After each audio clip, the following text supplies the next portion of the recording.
할렐루야. 새해 첫 주일 예배 나오신 여러분 모두에게 주의 은혜가 넘치기를 축원합니다. 새해 하면 어떤 이미지가 떠오릅니까? 태양이 떠오르고 밝은 빛을 비추고 그래서 사방이 환해지는 느낌, 그런 거지요. 그런데 실제로 우리 현실을 둘러보면 어떻습니까? 여전히 어두운 모습들이 곳곳에 상존하고 있습니다. 그렇다면 새해를 맞이하면서 우리가 가질 소원 중 빼놓을 수 없는 중요한 한 가지는 뭘까요? 밝은 빛을 받는 것입니다. 그래서 그 빛을 기뻐하며 더 나아가 다른 사람들에게 그 빛을 전하는 것입니다. 오늘 본문 성경을 보니까 그런 내용이 등장합니다. 본문 이사야서는 BC 8 그리고 7세기에 걸쳐서 이사야 선지자가 예언한 말씀을 기록한 것입니다. 그 당시 이스라엘은 우상숭배, 범죄, 타락으로 국운이 쇠하고 있었습니다. 이미 하나님의 심판의 그림자가 짙게 드리워진 분위기였습니다. 정말 얼마 가지 못해서 북이스라엘은 아수르에게 멸망하고 남유다는 바벨론에게 멸망하고 안타까운 현실을 맞이했습니다. 많은 백성이 포로로 끌려가기도 했습니다. 그럼에도 불구하고 하나님은 예언하셨어요. 회복할 것이다. 회복되면 너희들은 빛을 발하라. 만민에게 복음을 전파라. 그렇게 말씀하셨습니다. 이 예언의 말씀은 1차적으로 바빌론 포로 귀환을 가리키고 BC 537년 실제로 성취됐습니다. 그런데 더 나아가 궁극적으로는 예수 그리스도 이후 신약 교회의 모습을 예언한 것입니다. 말하자면 오늘 우리들의 교회 그리고 우리 성도들에게 주시는 말씀이다. 그렇게 이해하시면 되겠습니다. 아무쪼록 이 말씀을 통해서 우리 자신이 영적으로 새로워지고 교회가 더욱 부흥하기를 소원합니다. 그래서 우리 모두 하나님의 축복을 받고 더 나아가 주어진 사명 감당함으로 승리의 인생 살 수 있기를 주님의 이름으로 축원합니다. 오늘 본문 60장인데요. 구약 이스라엘의 회복, 더 나아가 신약 교회를 예언한다고 했죠. 여기 보면 빛이 등장합니다. 그 빛은 하나님 자신을 가리킵니다. 하나님의 빛, 하나님 자신이 그 빛을 발하는 것입니다. 그 빛을 받는 이스라엘, 더 나아가 영적인 이스라엘인 신약교회 성도들, 빛 가운데 거하라. 그렇게 말씀하고 있습니다. 그런데 그 빛을 받는데 그치지 말고 더 나아가 그 빛을 전하라 라고 말씀하고 있습니다. 이 말씀을 통해서 우리는 몇 가지 중요한 사실들을 깨닫게 됩니다. 무엇보다 첫 번째는 뭘까요? 하나님 자신이 빛이라는 것입니다. 여기서 빛이라고 할 때는 물론 물리적 빛을 가리키는 건 아니죠. 요한일서 1장 5절 하나님은 빛이시라 그에게는 어두움이 조금도 없으시다 그랬습니다. 여러분 우리가 살고 있는 이 세상은 어둠이 가득해요. 밝은 빛이 있는데 물론 그렇지요. 물리적인 빛은 있죠. 하지만 영적인 빛을 상실했습니다. 죄로 말미암아. 그래서 많은 사람들이 어둠 속에서 방황하며 살아가고 있습니다. 여기서 자주 사용하는 이 세상이라는 단어를 조금 소개하고 지나가지요. 성경을 읽다 보면 세상이란 말이 많이 나옵니다. 또 우리가 은연중에 세상이라는 말을 많이 사용해요. 신앙의 차원에서. 그때 문맥을 통해서 잘 봐야 됩니다. 세 가지 용례로 사용이 돼요. 첫째는 하나님이 창조하신 피조세계, 즉 우주 만물을 가리킵니다. 그래서 하나님이 세상을 창조하셨다. 이런 식으로 표현하겠죠. 둘째는 그 세상에 사는 인간들인데 타락한 인생들이죠. 그래서 요한복음 3장 16절 보면 하나님이 세상을 이처럼 사랑하사 독생자 예수 그리스도를 보내주셨다고 했죠. 세상을 사랑했다. 여기서 세상은 바로 타락했지만 인간들을 가리킵니다. 그들을 불쌍히 여기시고 사랑하시고 예수님을 보내주셨다는 거죠. 셋째는 세상은 사탄이 지배하는 죄악 세계를 가리킵니다.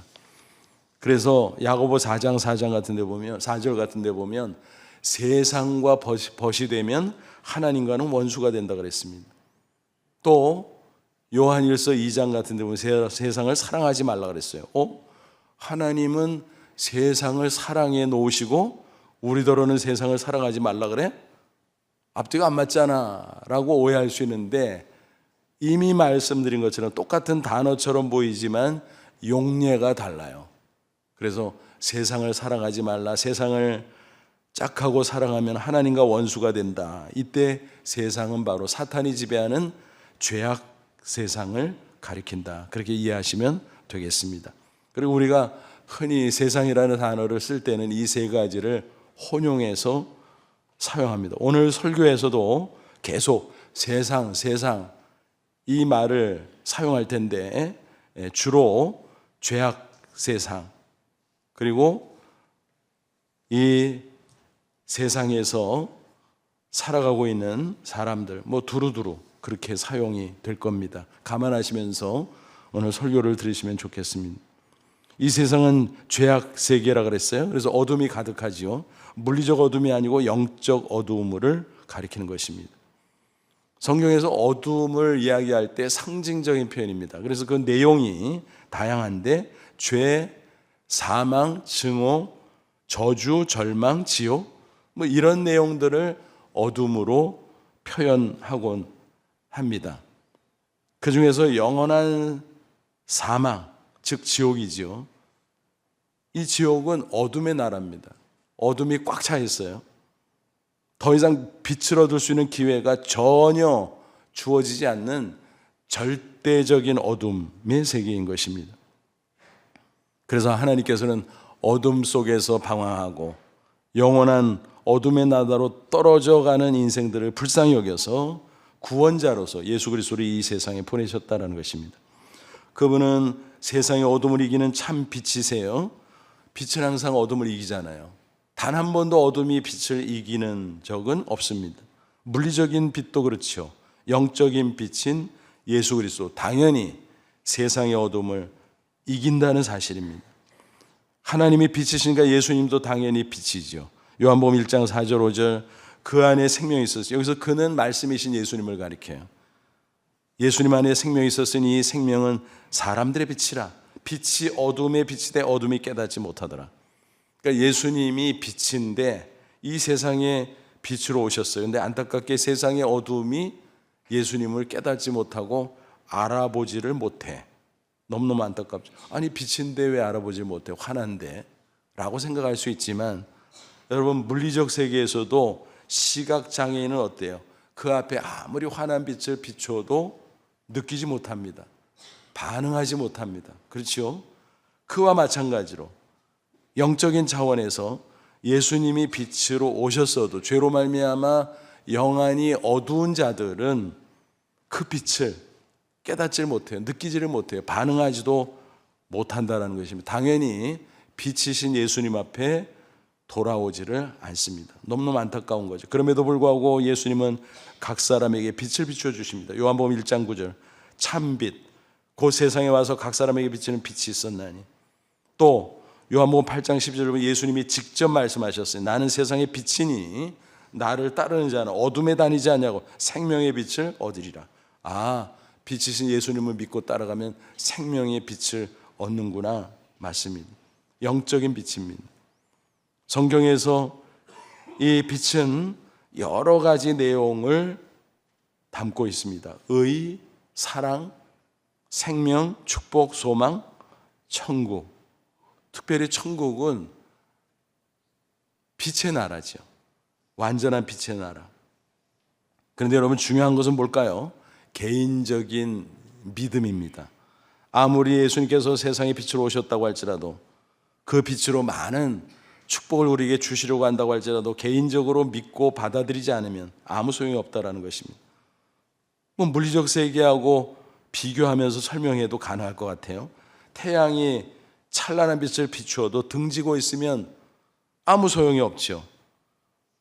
마찬가지로 개인적으로 예수님을 믿고 영접할 때 비로소 그 생명의 빛을 받고 하나님의 자녀가 된다는 것입니다. 요한복음 1장 12절, 영접하는 자 곧 그 이름 예수 구원자의 이름을 믿는 자들에게는 하나님의 자녀가 되는 권세를 주셨으니, 하나님의 자녀가 곧 빛의 자녀인 것입니다.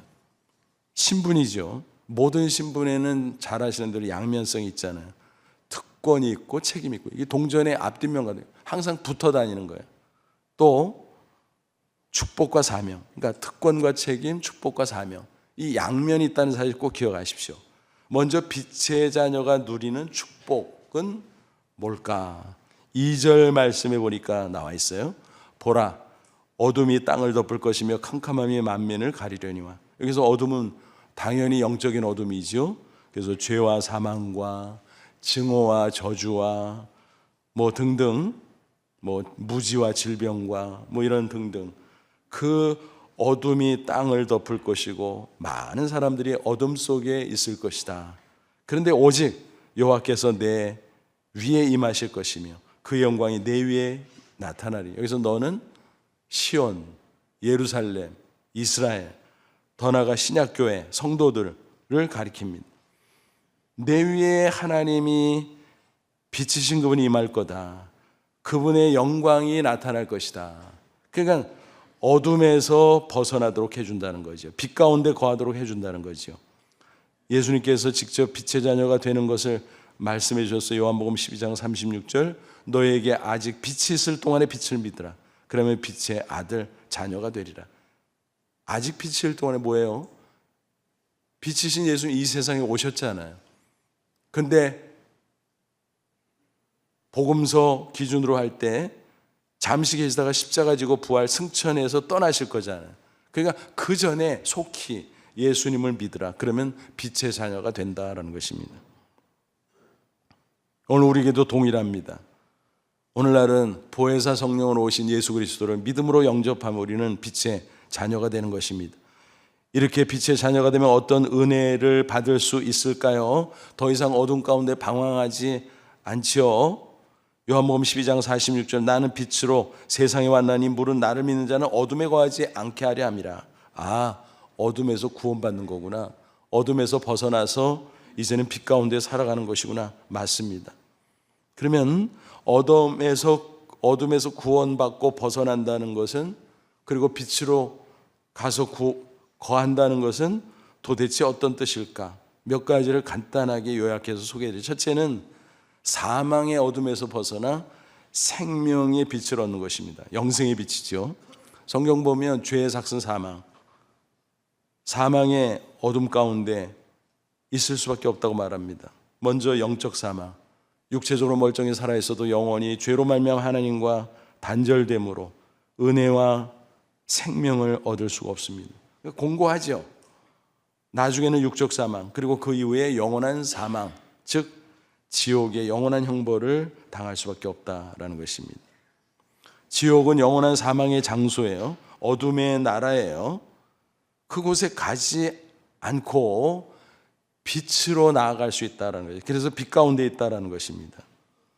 특별히 영원한 생명을 누리고 장차 천국에 들어간다. 천국은 영생의 장소예요. 빛의 나라예요. 그래서 계시록을 보니까 천국에는 해도 없고 달도 없고 인공적인 빛을 발하는 등불도 없고. 왜 그럴까요? 하나님이 빛이니까. 예수님이, 어린 양 예수가 친히 등불이 되기 때문에. 근데 이런 말씀을 쭉 설명드리면 어떤 분은 반문해요. 그러면 잠은 어떻게 자요? 너무 화내서 안 돼가지고 가야 되나? 천국 갈 때? 걱정 안 하셔도 됩니다. 왜 우리가 이 세상에서 잠을 자나요? 연약한 육신을 갖고 있기 때문에 피곤하거든요. 그래서 하나님이 잠을 재우시는 거예요. 피곤을 풀어주는 거예요. 그죠? 근데 천국에는 그럴 필요가 없어. 피곤할 일이 없어. 항상 건강하고 싱싱하고 찬란하고 그렇습니다. 그러므로 안대 지참 안 하셔도 돼요. 주무실 일 없어요. 천국은 빛의 나라인 것입니다. 그러니까 우리가 예수님을 믿고 영접하면 영혼의 생명의 빛을 얻어요. 그래서 기쁨으로 살다가 장차 빛의 나라의 천국에 들어간다는 사실 꼭 믿으시기를 바랍니다. 참 믿음의 사람들을 이렇게 관찰해 보면 공통점이 있어요. 뭘까요? 기쁨이 기쁨. 생명의 빛을 얻으면 기쁨이 있어요. 영혼에. 사도 바울 같은 사람 보세요. 예수님 만나기 전에 부자였어요, 귀족이었어요, 박사였어요, 엘리트였어요. 육신적으로 풍요로웠어요. 근데 예수 믿고 나서 야, 복음이 최고다. 그래서 그 모든 것들을 배설물로 여겼어. 아무런 가치가 없다는 게 아니라 복음의 가치와 비교할 때 별게 아니다라는 그런 뜻이에요. 그래서 그는 그것을 뒤로 하고 복음 전파자로 세계를 누볐습니다. 가는 데마다 사람들이 환영했나요? 아니요. 받아들인 자도 물론 있었지만 핍박했어요. 붙들려서 매를 맞는 적도 있었어요. 감옥에 갇힌 적도 있었어요. 그런데 감옥에서도 그는 기뻐한다고 고백합니다. 특별히 빌립보서 같은 경우 옥중 서신이잖아요. 근데 별명이 뭐라고요? 기쁨의 서신. 아니 어떻게 그래? 감옥에서 기쁘다고? 그 외식하는 거 아니야? 괜히? 체면 때문에 그런 척하는 거 아니야? 아니요. 그 영혼에 어둠이 물러가고 영생의 빛이 충만하니까 환경, 조건을 적응하고 이기고 더 나아가서 초월하고, 그래서 어떤 형편에서도 자족하며 기쁨을 누리게 됐다라는 것입니다. 이것이 바로 사망의 어둠에서 구원받고 벗어나 영생의 빛을 얻는 것입니다. 두 번째는 절망의 어둠에서 구원받고 벗어나 소망의 빛을 얻는 것입니다. 원수막인 인간에게 충동질해요. 야, 너 끝났어. 네가 뭘 하겠어. 자꾸 절망하게 만듭니다. 그러다 보면 스스로도 그래. 아유, 나는 끝장났어. 난 안 돼. 다 틀렸지 뭐. 이런 부정적인 생각, 부정적인 말을 하게 되는 것입니다. 그러나 예수님은 어때요? 항상 긍정, 소망을 우리에게 불어넣어줘요. 그게 소망의 빛이에요. 그래서 야, 괜찮아. 나만 믿고 따라와. 잘 될 거야. 승리할 수 있어. 그러니까 소망의 빛이 우리 마음 가운데 임하면요, 우리가 고난 가운데서도 낙심하지 않아요. 포기하지 않아요. 당당할 수 있어요. 소망 가운데 나아가 승리할 수 있다라는 것입니다. 마치 이런 거예요. 우리가 태양을 바라보면 마음이 환해지잖아요. 그래서 예수님을 바라보면 소망의 빛이 우리의 마음을 충만하게 채우는 거예요. 반대로 태양을 등지면 어두운 그림자가 내 앞을 가로막잖아요. 그것처럼 예수님을 멀리하고 등지고 살면 내 영혼에 소망의 빛이 들어올 자리가 없어. 어둠 가운데 낙심하고 절망하고 침울하고 그럴 수밖에 없어요. 그러므로 저와 여러분은 소망의 빛인 예수님을 바라보고 날마다 기쁨으로 승리하며 살 수 있기를 축원합니다. 여러분, 월트 디즈니 잘 아시잖아요. 미국의 만화 영화 제작자. 그의 어린 시절은 아주 불운했습니다. 그래서 가난했고 힘들었고 20대 초에 도시로 나갔는데 잘 풀리질 않아요. 그림을 곧잘 그렸지만 여기저기 그림을 그려가지고 기웃거려 봐도 거절받기 일쑤였습니다. 근데 뭐 돈이 없으니까 지낼 곳도 없잖아요. 마땅치 않아서. 그래서 할 수 없이 삼촌 집에 더부살이를 하는데 제대로 거주할 수는 없었고 차고에서, 귀퉁이에서 지낼 수밖에 없었습니다. 거기서 거주하면서 스튜디오 삼아 만화를 그리고 있는데 세상에 쥐가 있네. 쥐가 수시로 들락거리네. 얼마나 징그러워요, 여러분. 처음에는 막 너무너무 싫은 거예요. 근데 거기서 나갈 수도 없고 어쨌든 지낼 수밖에 없었습니다. 그런데요, 우리의 속담에도 있잖아요. 쥐구멍에도 볕들 날이 있다. 그게 진짜였어요. 특별히 믿음의 사람이었던 그에게 그런 절망, 낙심할 수밖에 없는 그런 객관적 상황 속에 있었지만 그 마음 속에 신앙이 있었고 예수 그리스도를 바라보다 보니까 그의 마음 속에 소망의 빛이 들어오게 됐다는 것입니다. 그러니까 참을 수 있었어요. 인내할 수 있었어요. 이겨낼 수 있었어요. 그리고 도전할 수 있었습니다. 그래서 열심히 만화를 그리다가 어느 날 그렇게 징그럽던 쥐가 얘가 귀여운 면도 있네 싶어가지고 만화를 그렸는데 그렇게 해서 생긴 것이 뭐예요? 미키 마우스. 아마 여러분들 대다수가 어린 시절 미키 마우스 만화 영화를 즐겁게 시청한 기억이 있으실 겁니다. 그렇습니다. 히트를 쳤어요. 그는 고난의 시절에도 끝까지 인내하고 승리할 수 있었는데 그 비결이 무엇인가? 신앙 때문이었다. 특별히 빛이신 예수 그리스도를 바라볼 때 소망의 빛을 주셔서 그의 마음을 채웠기에 그가 이겨내고 승리할 수 있었다는 것입니다. 그런데 세 번째는 질병과 고통의 어두움에서 구원받아 치유의 빛을 얻게 되었다는 사실입니다. 인간은 죄로 인해서 세상의 고통과 온갖 질병 가운데 살아갈 수밖에 없지요. 그러나 예수님은 빛이십니다. 치유의 빛이에요. 모든 것을 치유하고 회복시키시고. 근데 가만 보니까 물리적인 차원에서 빛도 치유의 능력이 있잖아요. 그죠? 그래서 태양빛이 비춰지면 병원균이 죽고 소독이 되고 그러죠. 요즘엔 레이저로 치료하고 수술까지 하고. 야, 신기하다. 빛의 신기한 능력입니다. 예수님의 영적인 빛은 더 신기한 능력을 갖고 있습니다. 여러 가지 능력 가운데 특별히 치유의 능력. 그래서 육신의 상처, 또 마음의 상처, 질병, 그런 것들을 다 치유하는 능력을 우리에게 허락해 주신다는 것입니다. 말라기 4장에 나온 치유하는 광선이 바로 그거 아니겠습니까? 여러분 혹시 질병 가운데 있습니까? 영육간에 상처가 있습니까? 소망의 빛 예수 그리스도를 바라보시 바랍니다. 그래서 그 빛을 충만히 받아 치유되고 회복되고 영육간에 강건하게 살아가시기를 주님의 이름으로 축원합니다. 네 번째, 증오의 어둠에서 구원받고 벗어나 사랑의 빛 가운데 살아가는 것입니다. 죄는 관계를 파괴하고 갈라놔요. 하나님과 원수가 되게 하고, 더 나아가 인간과 인간 관계도 파괴하고 원수가 되게 하고, 그래서 세상에는 미움이 있고 갈등이 있고 불화가 가득한 것입니다. 가정도 직장도 사회도 국가도 온 세계도 진짜 그러네. 인간이 있는 곳마다 그 모양이네. 왜 그럴까? 그럴 이유가 없잖아요. 같은 인간인데. 특별히 가정 같은 데 보면 사랑해서 만나서 부부가 되고 살다가 그 사이에서 자녀를 낳고 기르는데, 아니 왜 그래, 왜 이상하네. 이해가 안 돼요. 직장도 같은 목적으로 모였잖아요. 열심히 협력하면서 일하고 또 성공을 거두면 그거를 공유하고 뭐 그러면 되잖아. 근데 왜 그래, 왜 미워하고 갈등하고 불화하고. 참 이상해요.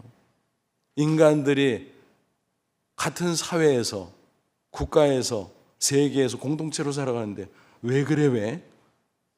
죄 때문이잖아요. 죄 때문에 관계가 파괴되고 원수가 되고 미워하고 갈등하고 불화하고. 여러분 그게 세상의 어둠 아닙니까? 빛이신 예수님이 오면 거기서 구원받고 벗어나는 것입니다. 사랑의 빛을 받게 되는 것입니다. 그래서 모든 미움 갈등을 해결하고 불화가 해결하고 화목한 평화로운 아름다운 삶을 살게 된다라고 하는 사실입니다.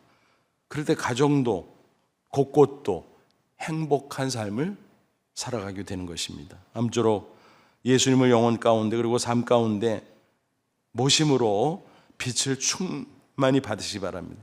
영생의 빛, 소망의 빛, 치유의 빛, 그리고 사랑의 빛 가득가득 받으심으로 복되고 아름다운 승리 인생 사시기를 축원합니다. 그런데 여기서 그쳐서는 안 돼요. 빛의 자녀로서 빛의 축복을 누려야 되지만 거기서 멈추면 안 되고 동전의 다른 면 뭐죠? 빛의 증인으로 사명을 감당해야 된다라는 것입니다. 1절 보시면 나와 있죠. 복음 전파의 사명을 그렇게 표현했어요. 일어나라 빛을 발하라. 이는 내 빛이 이롭고 여호와의 영광이 내 위에 임하였습니다. 그래서 내 빛은 너에게 비치는 빛, 즉 하나님의 빛이 너에게 이르렀다. 너를 비춘다. 하나님의 영광이 너의 위에 임했다. 그 빛을 받았다 이 말이에요. 그러니까 이제는 일어나라 빛을 발하라 라는 것입니다. 그러니까 하나님의 빛이 성도에게 비춰지면 빛의 축복을 받잖아요. 그런데 그것을 전하라는 것입니다. 그래서 비교해서 정확하게 설명하면 이거예요. 하나님은 빛을 발산하는 영적인 발광체 자체세요. 근데 우리 믿는다고 할지라도 우리 그리스도인 성도들은 뭐예요? 그 빛을 받아서 반사하는 영적인 반사체지요. 그러니까 여기서 정확하게 말하면 빛을 받았느냐? 그 반사하라 그 얘기예요. 그래서 일어나라 빛을 발하라. 그래서 일어나라라는 것은 히브리어로 쿠미, 일어나라. 제자리에서 일어나라는 뜻도 있고 분발하다 그런 뜻도 있고, 그다음에 빛을 발하는 히브리어로 오리입니다. 오리. 그래서 빛을 비추다, 발산하다. 그러니까 합치면 뭐예요? 쿠미 오리. 쿠미 오리. 알아두면 제법 괜찮지요. 쿠미 오리. 일어나다 빛을 발하라. 쿠미 오리. 이 말은 빛의 축복을 받은 성도들, 이제 예수 그리스도의 그 빛을 비추라, 발산하라, 반사하라, 그런 뜻입니다. 입술을 열어 복음을 전하라는 것은 물론이고 삶을 통해서 빛을 나타내라라는 것입니다. 인격과 삶을 통해서 예수 그리스도를 닮은 거룩한 삶으로 그게 빛으로 드러난다는 거예요. 그러면 세상 사람들이 감동을 받고 은혜를 받고, 그래서 빛이신 하나님과 예수 그리스도에게 나아가게 된다는 것입니다. 에베소 5장 8절 9절 너희가 전에는 어둠이니 이제는 주 안에서 빛이라. 빛의 자녀들처럼 자녀답게 행하라. 빛의 열매는 모든 착함과 의로움과 진실함이 있느니라. 그런 빛의 열매, 거룩하고 아름답고 진실한 모습으로 살아가면 그게 빛의 자녀답게 사는 건데, 그게 세상에 영향을 끼칠 수 있다는 것입니다. 예수님이 산상수훈 가운데 말씀하셨잖아요. 마태복음 5장 14절 16절 너희는 세상의 빛이라. 세상의 빛으로 오신 예수님을 믿고 따라가면 너희들도 반사하는 세상의 빛이 될 것이다. 이같이 너희 빛을 사람 앞에서 비추게 하여 너희 착한 행실을 보고 하늘에 계신 너희 아버지께 영광을 돌리게 하라. 세상 사람들이 그 빛의 모습을 보고 하나님께 영광을 돌리고 하나님께 나오는 놀라운 일들이 있게 될 것이다 라는 것입니다. 여러분, 이 말씀대로 우리가 복음을 전할 때, 빛을 전할 때 많은 사람들이 주께로 돌아오는 역사가 나타나는데, 더 나아가서 범위를 넓혀서 만민이 교회로 하나님께로 나오는 일들이 벌어질 것이다. 오늘 본문은 그것을 명하고 예언하고 있습니다. 3절 나라들은 내 빛으로, 왕들은 비치는 내 광명으로 나 오리라 그랬습니다. 그러므로 우리는 가깝게는 가족과 이웃에게 복음을 전해야 되고 또 빛의 모습을 보여줘야 되고, 그래서 가정복음화, 직장복음화, 지역복음화를 이루어야 되지 않겠습니까? 그런데 더 범위를 넓히면 민족복음화, 세계의 복음화를 위해서 함께 해야 된다는 것입니다. 아유, 그렇게 어려운 걸 어떻게 해요? 라고 반문할 수 있죠. 여러분, 그래서 교회가 있는 겁니다. 교회 공동체, 여러 성도들, 지체들과 함께 협력하는 것입니다. 가는 선교사도 있고 보내는 선교사의 입장에서 기도하고 헌금하고 참여하고 뒷받침하고 그런 것들이 어우러져서 거대한 민족복음화, 세계 복음화의 놀라운 사명도 얼마든지 감당할 수 있다는 것입니다. 예수님께서 승천하실 때 주신 지상명령 가운데 사도행전 1장 8절 분명히 있잖아요. 오직 너희 성령이 너희에게 마시면 너희가 권능을 받고 예루살렘과 온 유대와 사마리아 땅끝까지 이르러 내 증인이 되리라. 땅끝까지. 와우, 어떻게 땅끝? 여러분, 함께하면 된다니까요. 그럼에도 불구하고 이런 말씀들을 소개해 드릴 때 적지 않은 분들이 예외의식을 갖는 경향이 있어요. 아, 나는 못해, 나는 안 돼, 나는 이런 식입니다. 아직 난 믿음이 약해, 뭐 믿은 지 얼마 안 됐단 말이야. 성경 지식, 교회는 오래 다니는데 성경 잘 모르겠어, 뭐 등등. 나는 형편이 안 돼, 등등. 이런저런 이유와 핑계를 대면서 기피하는 경향이 있다는 것입니다. 하지만 빛의 자녀가 된 게 분명하다면 즉시 빛을 발할 수 있습니다. 또 발해야 됩니다. 제 얘기를 해서 죄송합니다만 제가 대학교 3학년 여름방학 때 예수님을 믿게 됐는데 그 전까지는 전혀 관심도 없었어요. 교회 근처도 안 갔어요. 그저 친구가 간청에서 문화개밤 할 때 한두 번 갔나? 그 외에는 가본 적도 없어요.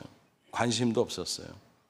근데 친구가 자꾸 얘기해서 어느 선교단체 모임에 그것도 우발적으로 갔는데 거기 붙잡힌 거예요. 그래서 성경 공부를 좀 하다가 또 마침 여름이라 수양에 끌어당겨서 거의 반강제적으로 갔습니다. 강원도 동해안에 한 국민학교 교실을 빌려서 수련회를 하는데 첫날, 둘째 날, 셋째 날 오전에 성경 공부 마치고 해변으로 나갔는데 연대생 하나가 거친 파도에 휩쓸려서 죽어가고 있었습니다. 아무것도 할 수 없었지만 그들은, 저는 뭐 예외니까, 그들은 눈물로 기도했습니다. 선배 한 분은 구하러 간다고 튜브를 허리에 차고 첨벙첨벙 갔습니다. 근데 그때 하나님께서 놀라운 기적 같은 역사를 이루셨습니다. 연락을 급히 군인의 무전을 받은 보트 주인이 그곳으로 가서 건져냈습니다. 그날 밤에 그 건진받은 연대생이 구원 간증을 했어요. 그도 믿음 없이 따라왔었는데 하나님이 계십니다. 예수님은 하나님의 아들입니다. 주님의 말씀이 나를 구원했습니다. 그리고 쭉 간증을 했어요. 그 전체 과정을 목격했잖아요. 제가 하나님 계시구나, 예수님이 하나님의 아들 맞구나, 제 마음이 열리고 그래서 예수님을 영접해서 그 다음날 저녁에는 제가 구원 간증을 했습니다. 그리고 그 다음날 폐회 예배를 드리게 됐습니다. 너무 기뻤습니다. 마치 어둠에 있었던 저에게 예수 그리스도 빛이 임한 것입니다. 잠깐 사이지만 완전히 제가 달라진 것 같이 느꼈습니다. 너무 기쁘고 즐거웠습니다. 근데 폐회 예배 때 문제가 생겼습니다. 사회자가 누구냐 하면은 졸업생 중에 치과 의사 선생님이었는데 이분이 사회를 보다가 마지막 순서로 도전합니다. 헌신하라는 겁니다. 이제 곧 2학기 개강할 텐데 캠퍼스에 돌아가서 복음 전할 사람은 일어나십시오. 제자리에서 일어나라, 빛을 발하라 한 거죠. 그래서 몇 사람이 일어나더라고요, 여기저기서.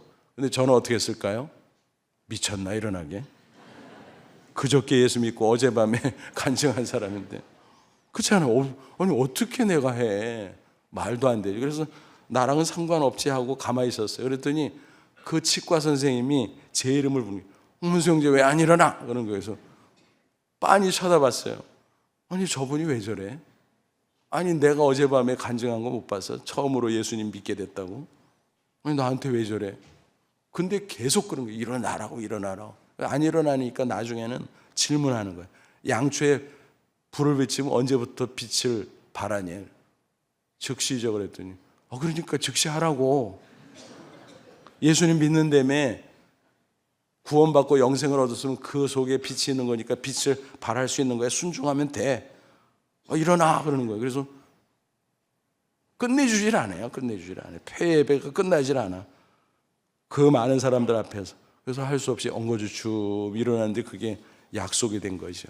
하나님하고 약속하고 많은 사람하고 약속하고 큰일 났어요. 개강을 했어요. 어떡하지 고민이 됐습니다. 급하니까 기도했어요. 하나님이 해, 내가 도와줄게.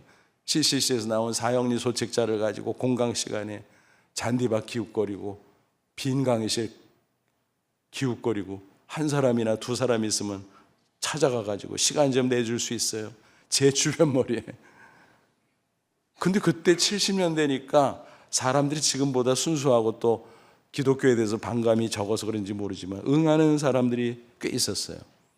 그러면 다 듣고 나는 됐어요 그런 사람도 있지만 어떤 사람은 내가 몰랐던 거 오늘 알았는데요, 예수님 영접할 수 있어요? 결신기도를 도와달라고 해서 결신하는 사람들도 있었습니다. 또 한편으로는 믿지 않는 사람 학생들을 모아가지고 소그룹 성경 공부를 하려고 했습니다. 단체에서 배운 대로. 그래서 먼저 믿고 성경 지식이 많다고 판단한 한 사람에게 제가 부탁을 했어요. 좀 인도해달라고. 내가 사람 모아줄 테니까. 그럼하고 약속하더니 시작하기 며칠 전에 자기 못한대요. 못하면 어떡해? 네가 해. 미쳤어. 내가 어떻게 해? 내가 예수 믿은 지 한 달밖에 안 됐는데 성경 지식도 없는데. 알아서 하래요. 하나님 영광관에 넣어. 밤에 하나님 앞에 기도하는데 하나님이 기도 가운데 응답해요. 네가 해. 똑같은 말을 하네. 너무 분명해서 할 수 없이 했어요. 그리고 하나님께서 빠져나가지 못하게 이유를 대셨거든요. 너가 할 수 있는 이유.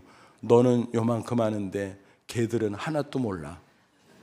그러니까 네가 아는 것만 가르치고 또 열심히 공부하면서 가르치면 다 할 수 있어. 그래서 했어요. 순종했어요.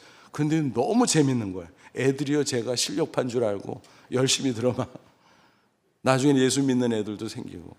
야, 방학 때는 몇 사람 친구들과 그룹을 지어서 농촌 단기성, 그때는 교회에서 별로 안 할 때예요. CCC 같은 단체에서나 하지. 얼마나 재밌는지. 야, 재밌다 재밌다. 열매가 있으면 뭐 기쁨이 너무 크고. 그러다 보니까 목사가 됐어요. 이 간증을 들으면서 여러분, 에이, 목사니까. 그때는 목사 아니잖아요. 초신자였잖아요. 근데 하나님이 시키는 대로 약속하고 순종하니까 되더라 하는 얘기예요. 무슨 얘기입니까? 하면 된다는 거예요. 누구나. 가족과 이웃에게. 여러분 혹시 토종 가방 브랜드 쿠미오리 아세요? 쿠미오리. 아까 들었는데 일어나라 빛을 발한다. 그 회사 중에 퓨리탄 대표 이진남 집사님의 이야기입니다. 그분은 부요했어요. 잘할 때도 결혼해서도. 비즈니스도 꽤 잘했어요. 미국에서. 근데 이제 한국으로 오면서 미국에서도 그렇고 뭔가 공허해요. 왜 그렇지? 내가 이렇게 여유 있게 사는데. 여러분 육신적으로 그래도요, 생명의 빛을 얻지 못하면 공고한 거예요. 그 영혼은. 근데 다행히 동생들이 전도해줘서 하나님을 만나게 됐어요. 극적으로. 야, 이런 거였구나. 너무너무 기쁜 거예요. 그래서 제대로 밥도 챙겨 먹지 않고 하루에 15시간, 20시간씩 성경을 파고 또 팠어요. 너무너무 기뻤습니다. 그래서 말씀을 사람들과 나누고 가르치고 유튜브에 성경 묵상 영상도 올리고 얼마나 놀라운 일들이 벌어졌는지 몰라요. 여러분 그분의 그 간증을 들으면 야, 신기하다. 어떻게 초신앙인인데 처음부터 막 그랬을까? 그러다가 나중에는요 책까지 냈어. 난생 처음 성경 공부 시리즈. 난생 처음 성경 공부 시리즈. 참 재밌다. 그래서 그는 한 손에 복음, 한 손에 사업. 그 모토로 복음을 전하고 사업을 하고 있습니다. 아, 그렇구나. 어떤 분야든지 하나님이 시키는 대로 순종하면 되는구나 알 수 있습니다. 여러분 우리는 가족과 이웃뿐만 아니라 더 나아가 세계 만민에게 복음을 전해야 되지요. 우리나라, 우리 모든 그리스도인들, 한국교회 성도들은 빚진 자예요. 서양 성교들이 왔잖아요. 얼마나 많은 사람들이 와서 희생하고 헌신해 주는지 몰라요. 최초의 내한 선교사 가운데 아펜젤러 부부가 있어요. 그는 정동제일교회와 배재익당 설립자로 초기 복음화에 크게 기여했어요. 그런데 안타까운 것은 인천에서 목포로 배를 타고 행사차 가고 있었는데 선박 충돌 사고가 있었어요. 한 조선인 여학생이 물에 빠져 죽을 위기에 처한 걸 알고 뛰어들어가서 구했지만 본인은 익사할 수밖에 없었습니다. 엄청난 희생이지요. 너무 아깝죠. 그러나 그 후에 그 자녀도 또 주변의 많은 사람도 뒤따라 조선의 선교사로서 이 땅의 복음을 위해서 헌신하게 되었다라고 하는 사실입니다. 인천에 가면 100주년 기념탑이 세워져 있어요. 1885년 4월 부활절 아침 도착했는데 그를 기념한 탑을 세웠는데 거기 중앙에 동상에 3명이 서 있어요. 한 사람은 언더우드 목사, 두 사람 커플은 언더우드 부부입니다. 그 밑에 이 아펜젤러의 기도문이 세워져 있어요. 아펜젤러의 기도문. 잘 안 보이지만 읽어드리면 오늘 사망의 빗장을 부수시고 부활하신 주님께 간구하노니 어둠 속에서 억압을 받고 있는 이 한국 백성에게 밝은 빛과 자유를 허락해 주옵소서. 그 기도가 있었기에, 그 희생과 헌신이 있었기에 오늘의 한국교회와 대한민국이 있는 줄로 믿습니다. 그래서 선교해야 되는 것입니다. 다행인 것은 우리 교회가 선교하는 교회예요. 여러분 우리 교회 안에 있으니까 그렇지 선교 안 하는 교회가 얼마나 많은지 몰라요. 성경을 몰라서 그래요. 주님의 명령에 불순종하는 거예요. 너무너무 안타까워요. 새해를 맞이해서 다시 한번 말씀에 귀를 기울일 수 있기를 바랍니다. 하나님의 빛을 받고 빛의 축복을 누리시기 바랍니다. 생명의 빛, 소망의 빛, 치유의 빛, 사랑의 빛 한껏 누리시기 바랍니다. 그런데 거기서 그치지 말고 그 빛의 복음을 열심히 전할 수 있기를 바랍니다. 그래서 금년에 우리 교회 표어를 다시 일어나 빛을 발하라. 다시를 붙인 이유가 뭘까요? 지난 코로나 3, 4년 기간 동안에 이 핑계 저 핑계 나도 모르게 우리도 모르게 나태해졌어요. 자리에 주저앉아 버렸어요. 옛날엔 다 했는데, 옛날엔 잘했는데 왜 그러지? 그러니까 잘못이죠. 다시 일어나야 됩니다. 빛을 발해야 됩니다. 쿠미오리 오늘 말씀하고 있습니다. 아무쪼록 이 말씀을 꼭 붙잡고 빛의 자녀로 빛의 축복을 누리고 다른 한편의 빛의 사명을 감당함으로 승리의 인생 살아가시기를 주님의 이름으로 축원합니다. 기도하겠습니다. 이 말씀 붙잡고 기도하자. 하나님, 그렇습니다. 빛의 축복을 주신 것을 감사합니다. 빛 가운데 거하게 하시고 이제는 빛의 복음을 전하는 사명자가 되게 하옵소서. 내 이웃과 가족에게 그리고 교회와 더불어 선교하며 이 사명 감당할 때 주께서 우리와 함께 하시고 도와주시고 우리를 축복하시고 우리에게 하늘의 영광을 주실 줄로 믿습니다. 이런 간절한 마음으로 잠시 기도하겠습니다. 하나님 아버지 능하사를 진심으로 감사합니다. 이 시간 주의 말씀으로 우리를 축복하시고 격려하시니 감사합니다. 영광 받아 주옵소서. 빛의 복음을 주셨사오니 빛을 축복으로 누리게 하시고 빛의 사명을 감당할 수 있도록 도와주옵소서. 그래서 다시 일어나 빛을 발하는 우리 개인, 우리 교회, 한국교회가 될 수 있도록 역사해 주시옵소서. 예수님의 이름으로 기도합나이다. 아멘.